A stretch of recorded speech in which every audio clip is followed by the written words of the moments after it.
நீங்கள் நல்லா இருப்பீங்க. இந்த நாளிலே சங்கீதம் 118:8-9 சொல்வது போல், நாம் யாரையும் நம்பக்கூடாது, ஆண்டவர் மட்டுமே நம்ப வேண்டும் என்பதற்கான ஒரு நடந்த சம்பவங்களை உங்களுக்கு சொல்லி, அதன் மூலம் நம்மை நடத்துகிறவர் எப்பேற்பட்டவர் என்பதை அறிந்து, எதுவும் நிலைக்காது என்பதை நாம் புரிந்து கொண்டு அதன்படி நடக்க வேண்டும் என்பது குறித்து நான் உங்களுக்கு சொல்ல ஆசைப்படுகிறேன். கஜினி முகமது என்ற முகலாய மன்னன் தான் வாழ்ந்த காலத்தில் 17 முறை இந்தியாவை நோக்கி படையெடுத்து வந்து இந்தியாவில் இருந்த எல்லா பொன்னையும் பொருளையும் எல்லாம் தூக்கி கொண்டு போய்விட்டான் என்பது சரித்திரம்.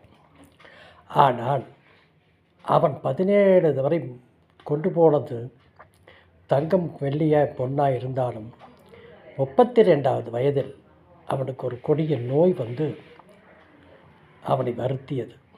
அவன் தான் சம்பாதித்த கொள்ளையடித்த பணத்தை எல்லாம் தன்னை சுற்றி வைக்குமாறு கேட்டுக்கொண்டானாம்.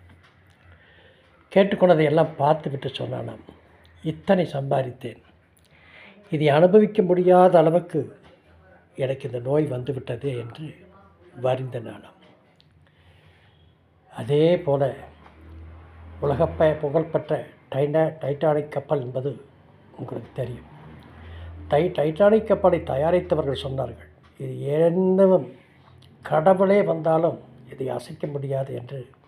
அதை நடத்திய கேப்டன் அதை சொன்னாராம்.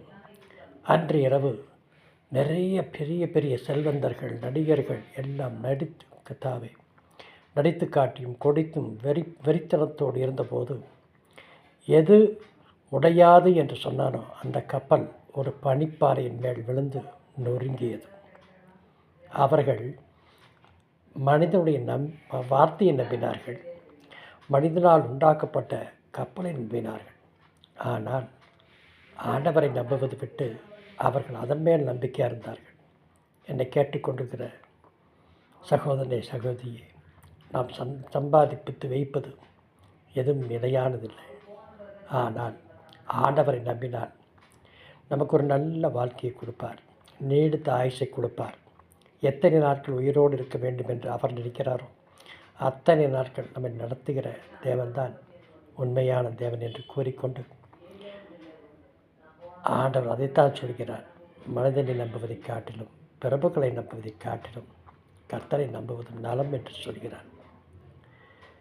இது போன்ற செய்திகள் டெய்லி நாங்கள் கொடுக்குற செய்திகள் அனுபவபூர்வமான எங்கள் வாழ்க்கையில் நடந்த சம்பவங்களை தொடர்ந்து நீங்கள் கேட்க விரும்பினால் எங்களுடைய இந்த சேனலில் வருகின்ற எல்லா வீடியோக்களையும் நீங்கள் லைக் பண்ணுங்கள், ஷேர் பண்ணுங்கள், சப்ஸ்கிரைப் பண்ணுங்கள். தேவன் தாமே உங்களை ஆசீர்வதிப்பாராக.